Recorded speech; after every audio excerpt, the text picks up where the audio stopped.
17편은 양화편입니다.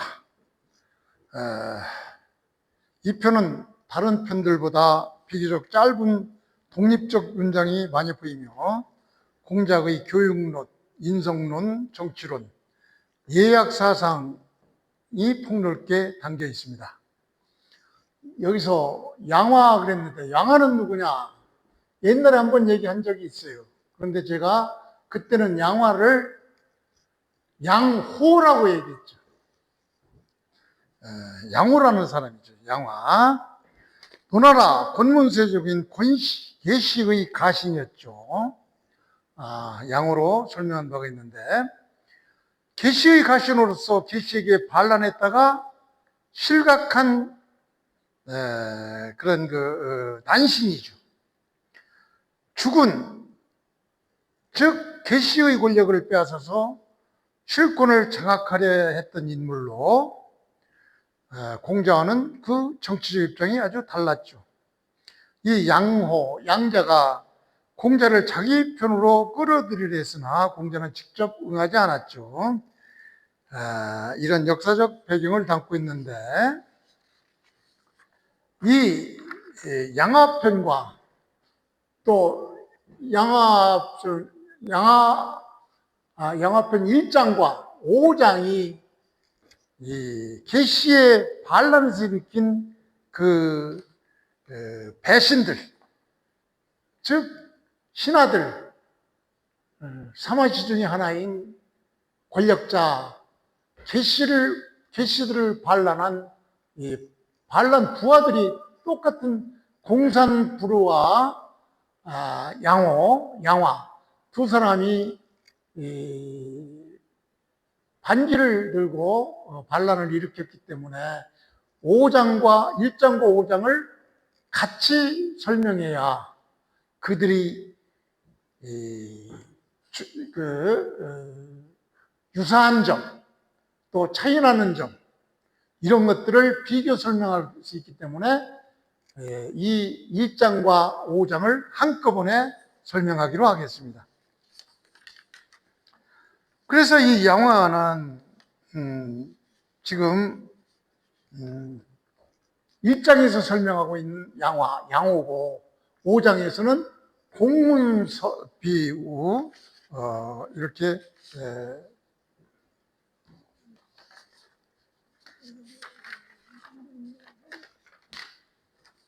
두 사람이 설명되고 있는데 이 두 사람과 유사점, 차이점 등은 이 1장과 5장을 설명한 이후에 설명드리겠습니다. 그 양화편 1장의 내용은 뭐냐?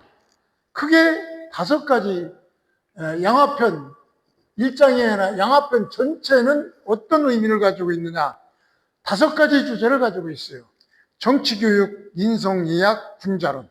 즉 정치는 군자의 정치 참여와 책임에 대해서, 교육은 배움의 중요성에 대해서, 인성은 인간의 본성과 습관에 대해서, 예약은 예와 음악의 역할에 대해서, 그 다음에 군자로는 군자의 수양에 대해서, 이렇게 5가지를 설명하고 있는 것이 양화편이에요. 양화편의 핵심 사상은 바로 전체를 관통하는 주제는 바로 교육을 통한 인간 완성이에요. 공자는 사람의 본성은 크게 다르지 않다고 봤으며 교육과 습관이 사람을 만든다고 봤죠. 그래서 시를 배우고 예를 배우고 덕을 닦고 세상에 나가도록 실천한다고 이렇게 가르친 것 중에 바로 양화편입니다. 그러면 이 양화편의 1장은 어떤 내용들이 있느냐? 이 양화편 1장에서는 정치적으로 문제가 있는 양화예요. 양호죠. 이 양호가 공자에게 정치 참여를 권유한 이야기가 나옵니다. 계시의 가신인 양화가 반란을 일으키기 전에 했어요. 공자를 자기 생각으로는 이 계시의 그 신하들이니까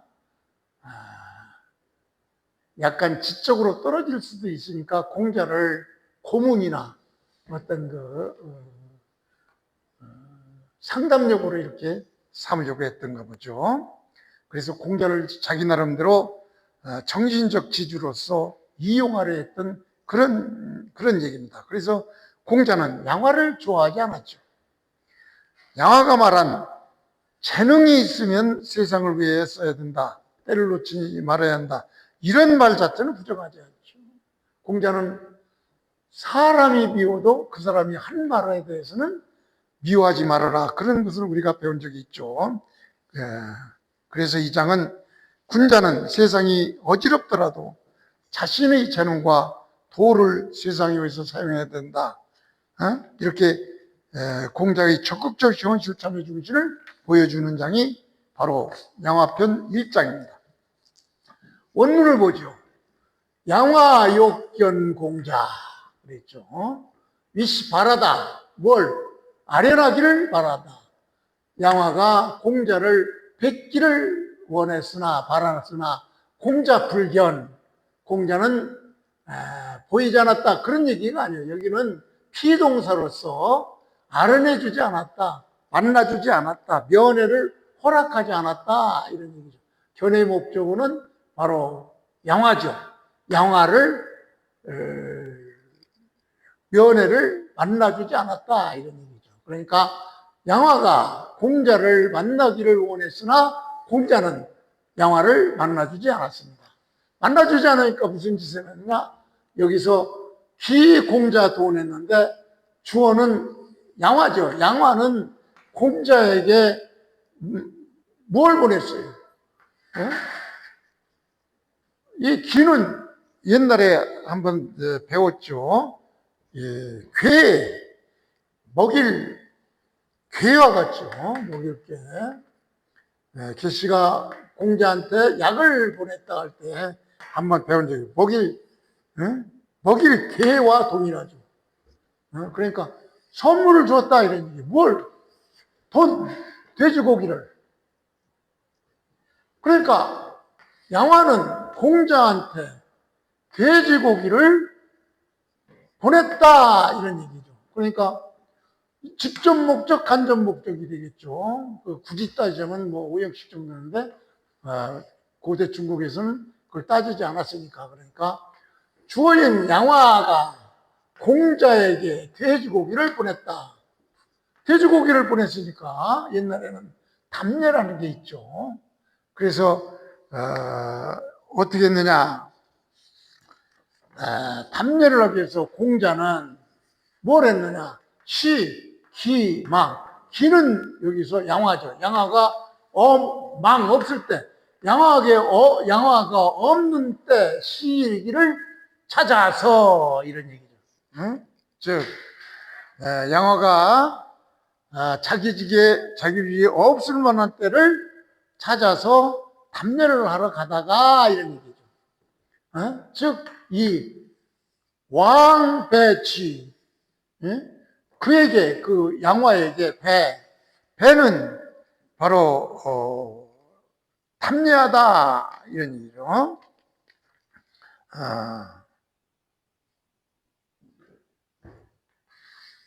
그 양화에게 이제 돼지고기를 받았으니까 그 탐례하기 위해서 공자가 이 양호를 직접 만나기는 싫고 인사는 해야 되겠으니까 양화가 없는 때를 찾아서 그를 인사하러 갔다 이런 얘기죠. 그를 탐례를 하러 가다가 여기서 또 우제도 제는 바로 어죠. 지어 도는 기루에서 이런 얘기죠. 지는 양호죠. 공자가 탐례를 하러 가다가 길에서 양호를 만났다 이런 얘기죠. 그러니까 요것을 굳이 다시 쓰자면은 공자,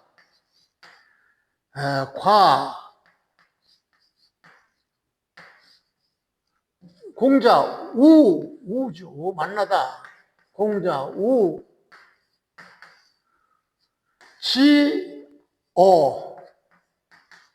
도 이런 얘기죠. 그러니까 공자가 길에서 양호를 만났다 이런 얘기예요. 그게 만나니까 뭐라고 했느냐? 공자에게 말하는 내용은 어서 오세요. 네, 어서 오세요.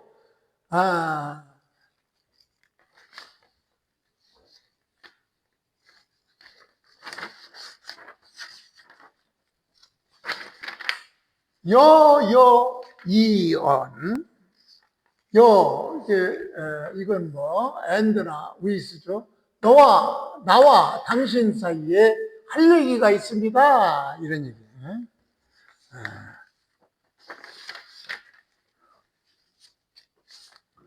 이언 네, 어서 오세요. 당신과 나는 함께 말하고 싶소. 말의 내용이 뭐냐? 회기보, 가슴에 품다, 그의 보물은 바로 뭐요? 재능과 도덕이죠. 공자의 재능과 도덕을 가슴에다 품고, 있으면서, 미기박, 나라가 미혹에 빠져 있는데도, 그런 얘기죠. 나라가 어두움에 빠져서, 있는데, 그러니까 혼미하게 내버려 둘 거냐 이런 얘기죠. 그러니까 당신의 재능과 어떤 도덕이 있는데 품었는데 가지고 있는데 재능과 도덕을 가지고 있는데도 불구하고 나라가 이렇게 어지러움에 빠져 있는데도 이것을 그냥 혼미하게 내버려 두겠습니까? 이런 내용이 포함되어 있겠죠. 즉, 당신과 나와 양호와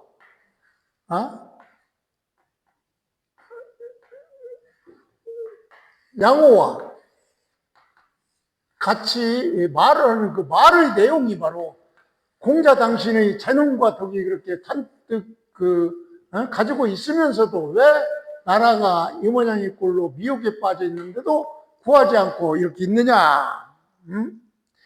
그러니까 공자님의 보배로운 학식과 덕을 지니고 있으면서도 자기 나라가 지금 길을 잃고 헤매고 있는데 왜 내버려 두는지가 재능을 품고 있으면서도 나라가 어지러운 것을 왜 방치하느냐 이런 얘기죠. 그러니까 불가 그거 아닙니다.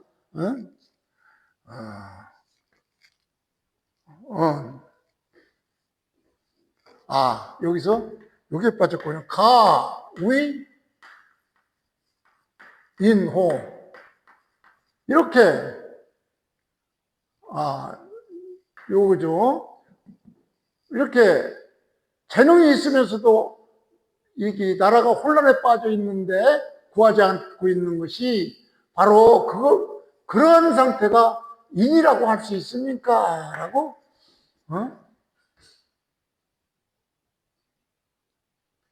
물었죠. 그러니까 공자가 뭐라 했나? 왈불가 아닙니다. 이렇게 대답하니까 또 양화가 뭐라고 했느냐? 호종사이 실시 정사를 맡아 다스리려고 하는 것을 좋아하는데, 즉 공자가 자기의 개혁 정치를 실현하기 위해서 여기저기 국가를 돌아다니면서 어떤 자기 개혁 정치를 실현할 때를 찾고 있다는 것을 잘 알고 있죠. 그러니까 정사를 맡아 다스리려고 하는 그런 의도가 있으면서도 왜 그건 여기서 여러 차례 때를 잃어버립니까?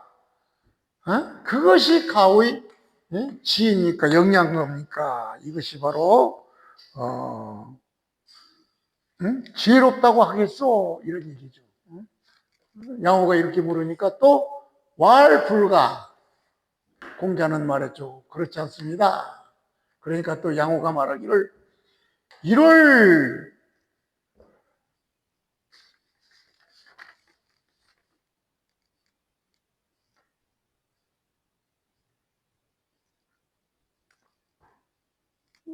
의시 세불하여 1월 시간은 멈추지 않고 떠납니다. 1월 서의 흐를 시간은 흐릅니다. 1월 서의 새 불을 이것도 불이 나왔기 때문에 목적어가 이 수로 앞에 나왔죠. 그러니까 이걸 옳게 쓰면은 새불 여아죠. 그러니까 세월이 우리를 기다린다. 수로니까 불은 허사죠. 그러니까 세월이 기다리지 않는 누구를? 우리를. 세월은 우리를 기다리지 않습니다. 그러니까 세월은 흐르고 세월은 우리를 기다리지 않습니다. 이렇게 하니까 공자가 말하기를 그렇습니다. 오장사의 나는 장래에 일을 맡아서 해보겠습니다. 이렇게 승낙을 하죠. 말만 하지 실제로 가지는 않았지만 이때 말은 이렇게 했습니다. 그래서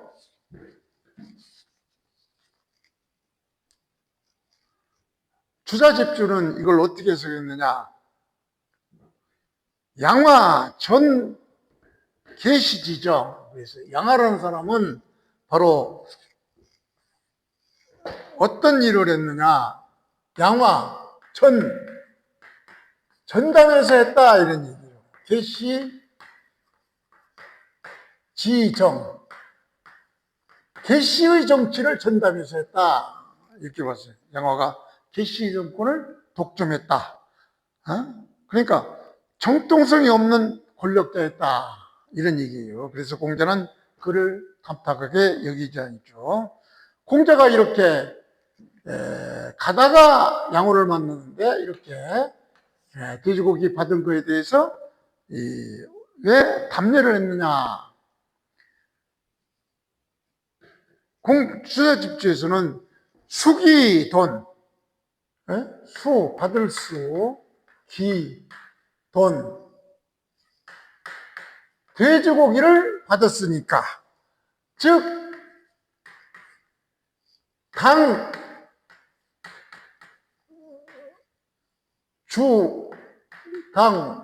왕사 고마움을 살해했다 이런 얘기죠. 당 왕사 돼지고기 선물을 받았으니까 답례하는 것이 예의니까 공자는 양호를 좋아하지 않았으나 예는 버리지 않았다 이런 얘기죠. 그래서 왜 허락했나? 공자는 이렇게 반란군임에도 불구하고 허락을 했죠. 그러면서 장래 자기가 일을 하겠다 이렇게 허락을 했는데 왜 이렇게 허락을 했을까? 이 얘기는 바로 주자집주는 어떻게 봤느냐? 성인은 여기서 공자지요. 공자는 성인, 미상,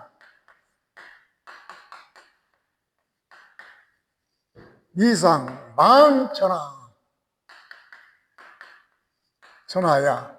천하를, 즉 천하는 바로 천자국 주를 언제든지 잃어버린 적이 없다 이런 얘기예요.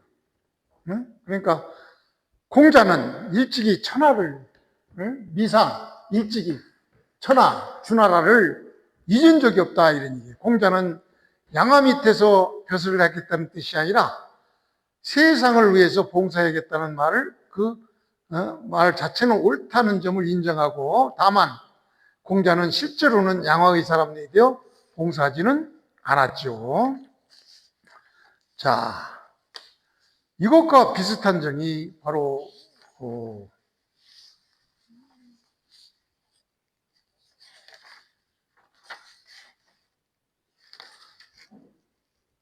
양화편 5장인데 이걸 같이 설명을 드리겠습니다.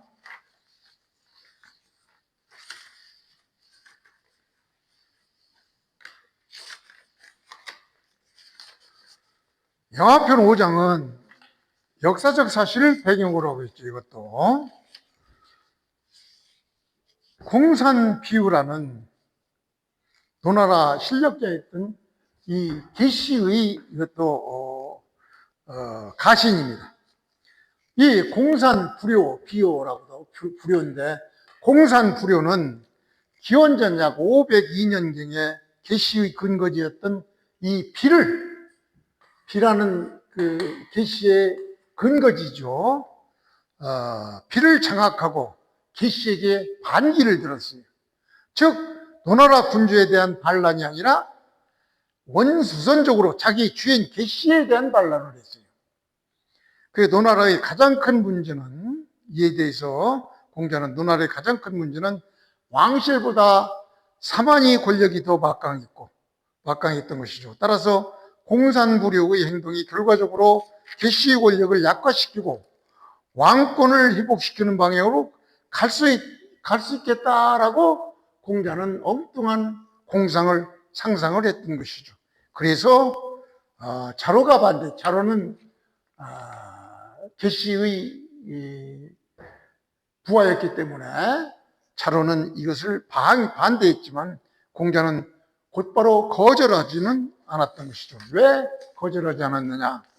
공자는 평생 이상으로 삼았던 주공당이 만든 정치 제도를 이상으로 했죠. 그래서 주나라의 제도를 가장 이상적으로 평가해서 공자는 주를 부응하고 싶었던 그 욕망으로 공산불효를 만나고 싶었던 것이죠. 그 자로는 공산불효는 반역자이므로 공자가 만나는 것을 반대했으나, 공자는 반역 자체를 찬성한 건 아니나 혹시라도 내가 그를 교화하여 주공의도를 펼칠 수 있다면 이라는 가능성 때문에 한번 만나보고 싶었던 것입니다. 그래서 이것을 기초로 해서 본문을 해석해 보겠습니다. 공산불효, 이 비반, 이때는 이제 불로 보고 비로 둘 다 있죠. 이건 뭐냐? 이 사람 이름이죠. 공산불효는 계시 가신으로서 이 계시의 그 영지죠.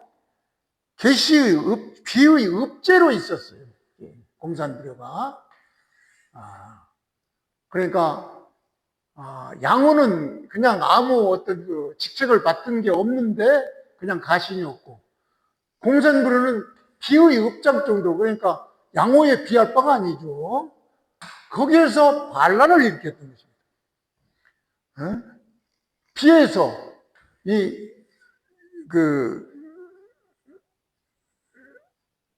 비읍제에서 반란을 일으키고, 그리고 나서 군자욕광,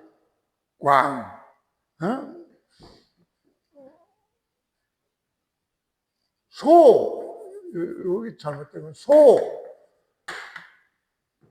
반란을 일으키고 공자를 불렀죠. 불러서 공자는 가려고 했죠.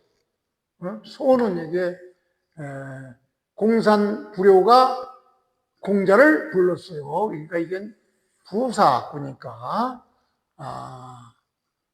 이 공산부료가 이 피의읍죄로서 개시가심으로 피의읍죄에서 반란을 일으키고 공자를 불렀는데 공자를 가기를 유망했으나 자로는 불열 좋아하지 않았죠.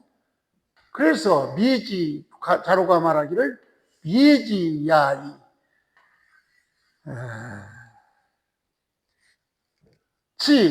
갈지 수로죠. 미지 갈 데가 없으면 이런 얘기. 갈 데가 없으면 야이 그만두시지. 갈 데 없으면 그만두시지. 배설할 것이 없으면 안 하면 되지. 왜 하필 공산부료한테 가려고 하느냐. 그래서 좋아하지 않았다 이런 얘기죠. 그래서 하필 공산시지지야 여기서 이 지는 수로로서 가다고 지는 여기서 그 공산부료의 부료에게로 이런 얘기죠. 왜 하필 공산부료에게로 가려고 하십니까? 이런 얘기죠. 그러니까 공자는 또 말하기를 부군아자 이 기도제 이런 나를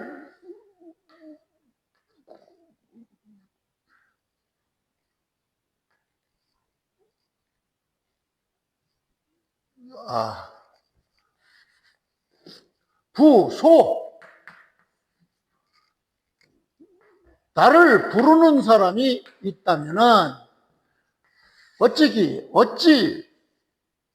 까닭없이 불렀겠느냐 이런 얘기죠. 공자가 어찌 나를 나를 부르는 사람이 있다면은 어찌기 쓸데없이 까닭없이 부르겠느냐? 만약에 나를 써주는 사람이 있다면은 나는 그 사람을 위해서 나는 기부의 통주를 위해서 동쪽에 있는 나라 노나라를 위해서 새로운 주나라를 부흥시키겠다 이런 얘기죠. 여기서 동주란 단순한 지명이 아닙니다. 동주는 바로 주공의 이상정치를 동방에서 다시 실현하겠다는 그런 뜻이죠. 그래서 예가 살아있고 덕이 정치 중심이 되어서 백성이 안정되는 이상국가를 만나보겠다 이런 얘기입니다. 그러면은 왜 공자가 이렇게 가려고 했을까? 주자는 성인 무불가 사지야 그랬어요. 즉 공자는 도를 행할 수 있다면 어느 곳마저 가려고 했다 이런 얘기예요.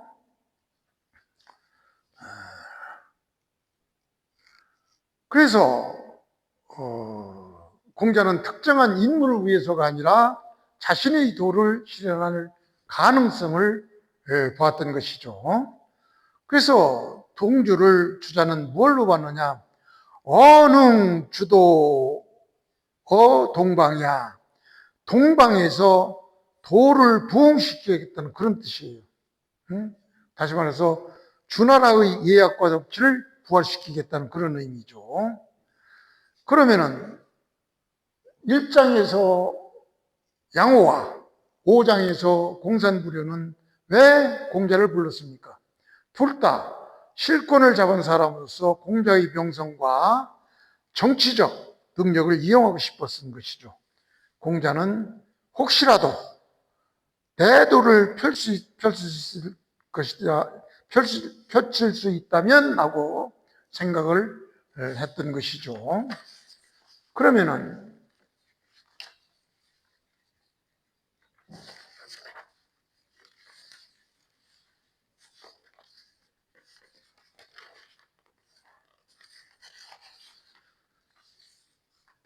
공산불효와 5장에서 나오는 공산불효와 1장에서의 양호의 공통점과 그 차이점을 한번 봅시다. 공통점은 둘 다 도나라 대부인 개시의 가신들이죠. 개시 권력을 기반으로 성장했던 사람들입니다. 그러나 주군에게, 개시에게 반기를 든 반역자들이죠. 그래서 공자가 출사를 권유받은 둘 다 공자를 출사시키려고 했던 그런 권유를 했던 그런 인물들이죠. 당시 노나라는 노군주가 사만, 그 힘이 사만에게 옮겨졌고, 사만도 그들의 가신인 양호와 공산불효에게 이 권력이 옮겨졌죠. 그래서 이 노군주보다는 사만이 더 강력한 힘을 가지고 있었고, 그 개시의 가신들이 개시를 위협하는 그런 상황이었죠. 그래서 양화는 바로 제1장의 인물이고, 직접 노나라를 뒤집으려 하기보다도 개시의 위력을 이용하여 자신의 실력을 행사하려 했던 그런 인물인 반면에 5장에서의 양화는, 공산불효는 개시의 봉급인 이 비의 수령으로서, 업자로서 개시의 가신이지만 비읍을 근거지로 보유해서 무력 세력을 거느렸죠. 그래 개시에서 반란을 일으켰죠. 따라서 그의 반란은 실제 군사 반란의 5장에서의 공산불효의 반란은 실제 군사 반란의 성격을 가지고, 쿠데타 성격을 가지고 있죠. 그래서 두 사람의 관계는 둘 다 개시 가문에서 성장을 했지만 개시를 위협했고, 그러나 둘이 정치적 동맹은 없었어요. 서로 협력하여 반란을 일으켰다는 기록은 나타나지 않습니다. 그래서 이 두 사람의 차이점은, 양화는 측근인 가신이고 개시의 가신이요 내부 세력이고, 개시 권력을 또 양화는 장악을 했죠. 공자를 직접 이렇게 돼지고기를 보내면서 직접 권유를 했고, 하나의 궁정 쿠데타의 그런 형태죠.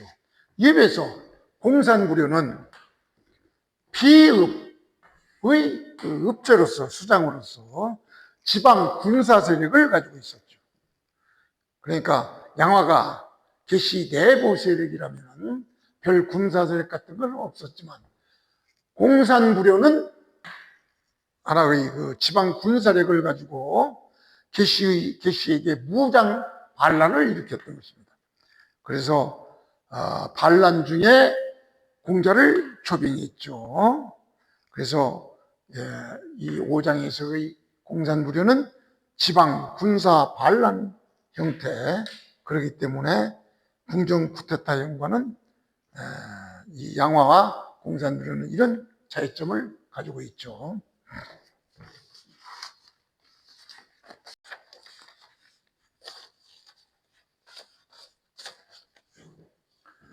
양화편 2장과 양화편 3장은 거의 그 연결된 점이 많기 때문에 같이 해석하겠습니다. 양화편 2장은 공자의 교육관과 인간관을 가장 압축적으로 보여주는 아주 명기절입니다. 사람의 타고난 본성, 그 인간관, 크게 다르지 않다고 봤어요. 사람의 타고난 본성은 크게 다르지 않다, 이렇게 봤고, 교육 환경이나 습관에 따라서 사람들 사이에서는 큰 차이가 생긴다. 즉, 인간관과 교육관, 이 두 가지를 얘기한 장이 바로 양화편 2장입니다. 그래서 이 2장에서는 바로 뭘 얘기했느냐? 자왈 성상근야 그랬어요. 여기서 성은 타고난 성품이죠. 본성. 타고난 성품은 서로 아주 가깝다 이러니 비슷하다. 응? 그래서 인간의 타고난 성품은 서로 비슷하지만 이런 얘기예요. 그래서 이 타고난 성품이 비슷하다. 이 성품을 가지고 후대의 성리학자들에서 성을 착한 본성, 윤리도덕으로 이렇게 얘기하곤 했습니다만, 이렇게 타고난 성품은 이렇게 비슷하지만, 서로 비슷하지만, 습관, 뭐 이런 얘기인데, 학습, 즉, 후천적 환경이죠. 타고난 건 선천적인 것이지만, 이건 후천적으로, 어떤 환경, 이것에 따라서 서로 멀다, 이런 얘기는 바로, 어긋나다. 즉, 배우고 익힘에 따라서 서로 달라지고 멀어진다. 이런 얘기죠.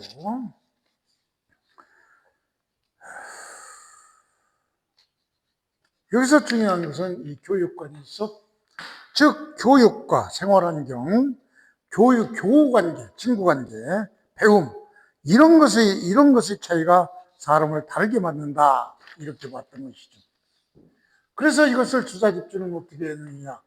이 성이라는 것은 인소수어천, 이생지, 이야라고 해서 성이라는 것은 바로 사람이 어천 하늘로부터 받은 바 생의 이 삶의 지혜이다. 이것을 바로 성으로 봤어요. 주자는. 즉 사람은 태어날 때 기본적으로 아주 같은 인간성을 받았다 이런 뜻이죠. 그리고 습이라는 것은 주자는 뭐라고 했느냐. 소습어인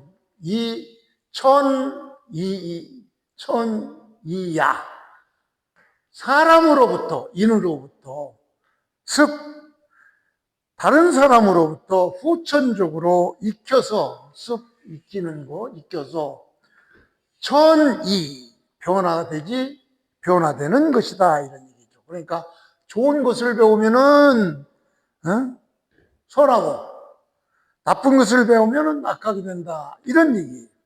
주자집주도 이렇게 해석을 하고 있죠. 그래서 여기서 공자의 인성론이 나오죠. 공자는 사람은 본래 선하다라거나 또는 악하다 성악설이나 성선설을 주장한 사람이 아니에요.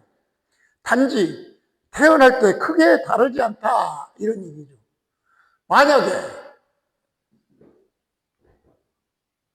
어떤 사람들은 공자가 성선설을 주장했다면 타고나면서부터 그 성선설을 선하다 그러면은 교육할 필요가 없죠.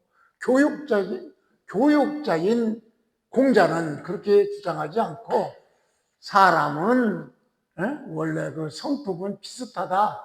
그런데 뭐가 다르냐? 후천적인 학습에 의해서 서로 달라질 수 있다. 이렇게 봤던 것이지. 후대 맹자의 성선설이나 순작의 성악설 이 한 가지를 주장한 사람이 아닙니다. 그래서 이것이 후대 유학자들이 이 성상근설을 근거로 해서 맹자는 성선설을 주장했죠. 사람은 바탕이 본성이 아주 선하다 이렇게 봤던 반면에 순자는 성악설을 주장했죠. 사람은 타고나면서도 본성이 악하다. 그래서 성악설을 기준으로 해서 법치주의가 발전하게 되는 것이죠. 그래서 공자는 이 둘이 성선설이나 성악설이 아니고 이 중간 입장이죠. 그렇기 때문에 교육이 필요하다 이런 얘기예요. 중간 입장. 성선설도 아니고 성악설도 단지 사람의 품성은 서로 비슷할 뿐이다. 단지 교육에 의해서 차이가 난다. 이렇게 봤던 것이죠. 그러니까 공자는 상근설을 주장했지 성악설이나 성선설을 주장한 사람이 아닙니다. 그래서 여기서 공자가 주장한 습, 공자는 교육자지요. 교육자이기 때문에 이 습을 아주 중요하게 봤어요. 만약 인간 본성이 태어날 때부터 이미 결정됐다면 저렇게 맹자의 성선 착하다고 또는 순자의 악하다고 이렇게 이미 태어날 때부터 결정되어 있다면 교육은 의미가 없죠. 교육해봤자 착한 사람을 더 착하게 교육할 가치도 없고 악한 사람을 교육해봤자 고쳐지지 않는데 뭘 교육할 필요가 없어요. 그래서 공자는 성악설도 성설설도 아닌 중간 입장을 주장했던 것입니다. 그러나 공자는 습상근원이라고 해서 사람은 무엇을 배우느냐, 또 누구와 사귀느냐, 어떤 환경에서 자라느냐, 여기에 따라서 달라진다고 봤어요. 그래서 논어 곳곳에서 배움이라는 거, 이거를 강조했던 것입니다. 이걸 현대적 의미로 풀어보면은 오늘날 교육학과도 통하는 면이 있죠. 예를 들면 같은 학교에서 입학한 학생들은 어떤 책을 읽고 어떤 친구를 사귀고 어떤 습관을 들이냐에 따라서 다른 삶을 살게 되죠. 공자는 2500년 전에 인간의 차이는 타고난 능력보다 후천적 습관과 교육에서 그게 달라진다고 봤던 것입니다. 자, 이어서 3장을 설명하면 3장은 대부분의 사람은 교육과 습관이 의해서 변화될 수 있다고 보았지만 예외적으로 한계가 있죠. 상지, 최고의 지혜로운 사람은 더 가르칠 것이 없죠. 최하로 아주 어리석은 사람은 가르쳐봐도 받아들이지 않으니까 이 상지와 하우는 서로 어떻게 변할 수가 없는 그런 입장이죠. 그러니까 상지는 하지로 만들 수도 없고 하우 가장 어리석은 사람은 상지로 만들 수가 없죠. 따라서 이 장은 교육의 가능성을 얘기한 장입니다. 가능성. 즉 인간변의 한계. 그러니까 공자는 이 한계까지도 생각한 사람이죠. 그러니까 맹자의 성선설이나 순자의 성악설을 주장하는 사람보다는 이 가능성 한계까지 내다본 아주 한 수 높은 양반이 바로 공자님이죠. 교육의 가능성을 얘기해서 그 한계, 인간 변화의 한계를 함께 지적한 장이 바로 3장입니다. 이 한계까지 얘기한 공자가 합리적인 인간이라고 말할 수가 있겠죠. 자, 이것을 기초로 해서 3장을 보면은 자왈, 오직 한정의 뜻이죠. 한계를 내다봤죠. 상지, 하고 여기서 지혜는 지혜죠. 지혜 진짜. 최고의 지혜. 세상의 지혜로운 사람은 반대로 하우는 바로 최의 어리석은 사람은 둘이 바꿀 수가 없다. 이런 상지와 부루, 이 사람과 이 사람은 서로 바꿀 수가 없다. 옮길 수가 없다. 이게 상지를 하우로 옮길 수 없고 또 하우 아주 어리석은 사람은 이건 뭐 어떻게 해볼 대로 상지로 될 수가 없죠. 이 얘기예요. 그러니까 상지 최고의 지혜로운 사람, 이런 사람은 바로 성인이죠. 성인. 이런 성인과 하우 가장 어리석은 사람, 성인과 가장 어리석은 사람은 어떻게 서로 옮길 수가 없죠. 서로 이건 뭐 변할 수가 없죠. 그러니까 이 둘이 여기에서 공자의 그 한계성, 교육의 한계성을 나타낸 점입니다. 그러니까 공자는 단순하게 성학설이나 성선설을 주장하지 않고 이렇게 교육의 한계성까지 내다본 아주 대단한 사람입니다. 그래서 이것을 주자는 어떻게 해석했느냐? 상기라는 것은 생지지자, 그러니까 태어나면서부터 아는 생지지자들, 즉 성인을 얘기했어요. 상지는 태어나면서 하는 그런 그 성인이다. 즉 계시편 9장에서 나오죠. 생이 지지자 상야, 이것과 연결되는 그런 장이죠. 반면에 하우는 자질 체하, 자질이 가장 낮다 이런 얘기죠. 이건 뭐 그냥 쉽게 이해가 되죠. 자질이 체하다. 그리고 자포자기는 포기, 이거의 준말이죠. 자포자기. 자포, 사나울포, 뭐 버릴 기. 그런데 자포는 바로 절망에 빠져버린 자신을 버리고 이런 얘기.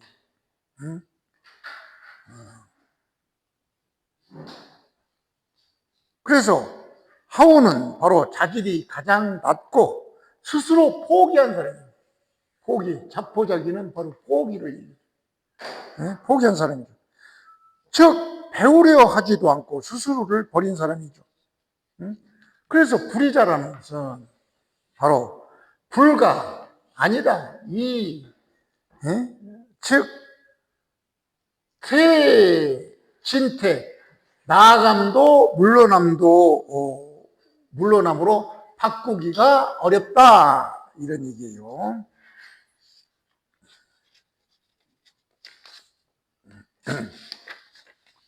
그래서 양화편 3장과 양화편 2장과의 관계는 바로 2장에서 성상근이냐 습상호냐, 사람은 본래 비슷하지만 습관에 의해서 달라진다고 했는데 3장에서는 뭐라고 했느냐? 상지와 하우는 변하지 않는다. 서로 모순처럼 보일 수가 있죠. 그러나 그렇지 않습니다. 대부분의 사람은 교육으로 좋아질 수도 있고 환경에 따라서 나빠질 수도 있습니다. 그래서 습상근, 습상원야가 적용이 됩니다. 그러나 상지는 성인과 같은 사람은 이미 완성된 인격자이므로 더 좋아질 것도 나빠질 것도 없다고 보는 것입니다.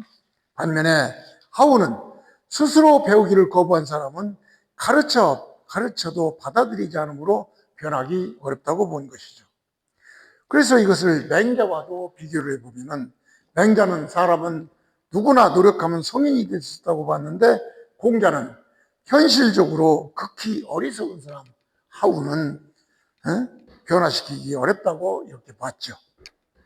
역사적으로는 공자는 평생 교육에 힘썼죠. 그럼에도 불구하고 현실 세계에서는 가르치지 않아도 스스로 깨달는 사람, 즉 상지가 있었고, 또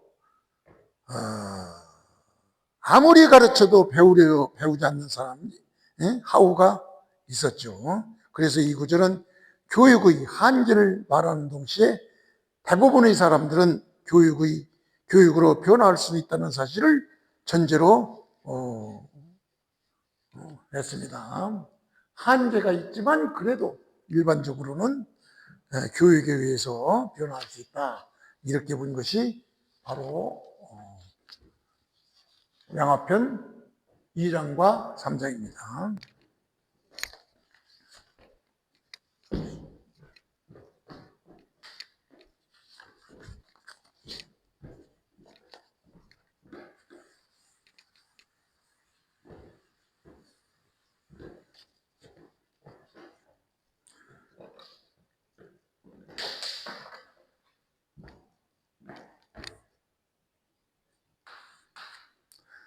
양화편 4장은 요나라 변방에 있는 작은 고을 무송에 공자에다 자유가 이곳의 읍제 지방관으로 있었습니다.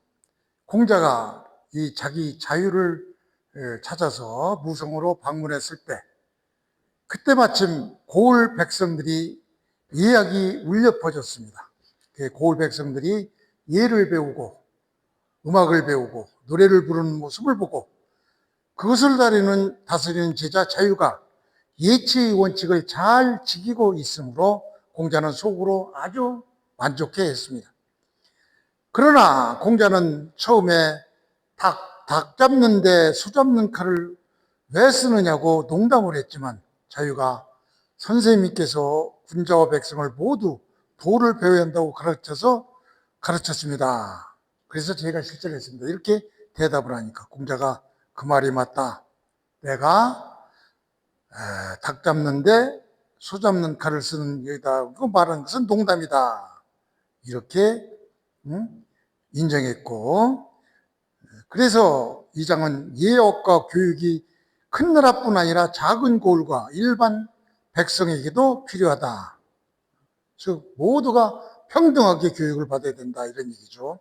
이러한 공자의 교육 사상을 보여주는 대표적인 장이 바로 양화편 4장입니다. 본문을 보지요. 자지, 무성. 지는 이게 수로죠. 공자가 갔다, 어제 무성에 갔다, 이런 얘기. 무성에 자기의 제자 자유가 여기에서 읍제로 있으니까 거기를 가본 거예요. 갔을 때 어떻게 됐느냐? 공자가 들었죠. 뭘 들었느냐? 성지성. 현은 검은고지요. 검은고요. 검은고를 타면서 성지야 노래 부르는 소리를 공자가 들었죠. 그러니까 이건 바로 예약교육이 시행되고 있다는 그런 뜻이죠. 그러자 부자 공자는 완이소, 이거 가끔 많이 쓰죠. 완이, 빙그레 이런 소리. 완자가 웃을 완자인데 완이는 빙그레, 바로 웃다 이런 얘기. 빙그레 웃는. 완이는 미소 짓는 모양이죠. 그러니까 공자가 빙그레 웃으면서 말했죠. 왜? 이 작은 고을에도 예약이 실행되고 있으니까 그것을 누가? 자기 제자인 자유가 실행하고 있으니까 얼마나 속으로 기뻤겠어요. 그러니까 이렇게 빙그레 웃으면서 뭐라고 했느냐? 할개 언용 우도. 할개, 닭을 잡는데 소 잡는 칼을 사용하느냐? 응? 비유적으로 얘기를 한 거죠. 왜? 이 무성이라는 작은 마을에서 예약이 울려 퍼지는 것을 보고 이 작은 고을을 다스리는 어찌 국가적인 큰 차원의 예약을 연주하고 있느냐? 이렇게 비유한 얘기죠. 그래서 비유한 것을 마치 공감자 이렇게 표현하고요. 그런데 이제 웃으면서 한테 그래서 이 말에서 그 연주하는 거 근데 잡는 거 아니냐니까 말하기를 석자 옛날에 언지 어는 자유 이름입니다. 제가 듣기로 뭘 들었느냐? 쟤는 어지요, 지요.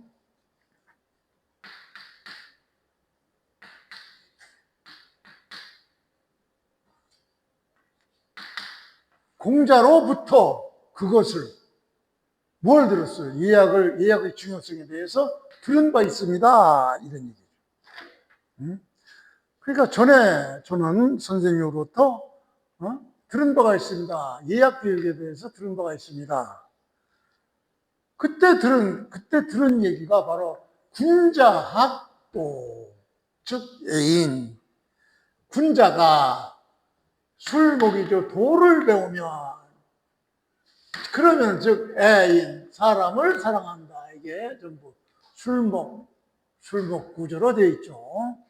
이 한자 구조에 대해서는 다음 시간에 제가 가장 핵심적인 거 5가지만 설명을 드리도록 하겠습니다. 즉 이렇게 술목, 술보, 또 병렬관계, 또 수식관계, 이런 5가지가 있는데 그걸 다음 설명해 드리기로 하고, 여기서도 바로 한자 구조가 술목에 도를 배운다.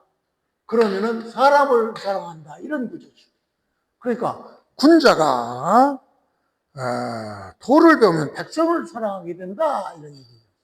대신에 소인은 학도, 즉 이사야, 도를 소인이라도, 여기서 군자는 바로 바로 치자들이죠. 다스리는 사람, 치자들, 정치가, 행정가들, 이런 사람들이 도를 배우면 백성을 사랑하게 되고, 소인은 백성들을 얘기하죠. 백성들은 도를 배우면 역사, 이사, 쉽게 부려먹기 쉽다. 이런 얘기죠. 부리기 쉽다. 이사는 바로 다스리기가 쉽다. 그러니까 소인 일반 백성들은 도를 배우면 교화하기가 쉬워지니까 다스리기가 쉽다. 이런 얘기를 공자로부터 자유는 배웠다. 이 얘기를 했던 것이죠. 그러자 자왈, 이삼자는 얘기를 했죠. 두세 사람이 아니라 공자, 제자를 일괄적으로 부르는 게 바로 이삼자예요. 제자들아, 이런 제자들아, 같이 따라간 무성에 같이 따라간 제자들이 있겠죠. 그 제자들에게 언지언시야, 언은 여기서 자유의 이름이죠. 자유의 말이 말 옳다, 이런 얘기죠. 저는 아까 얘기했던 그 할계 언용우도 이렇게 얘기한 것은 흐이지, 이는 뿐이다, 이런 얘기죠. 흐이, 농담일 뿐이다, 이런 얘기죠.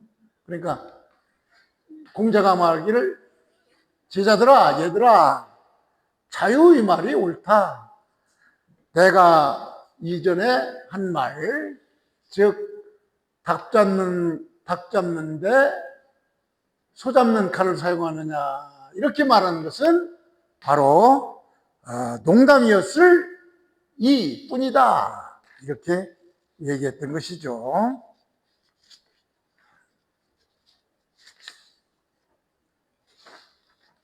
그래서 주자집주동은 이것을 어떻게 풀었느냐. 할계언용우도, 이 얘기는 바로 성인 회언이라고 했어요. 성인. 여기서 성인은 공자죠. 공자는 농담을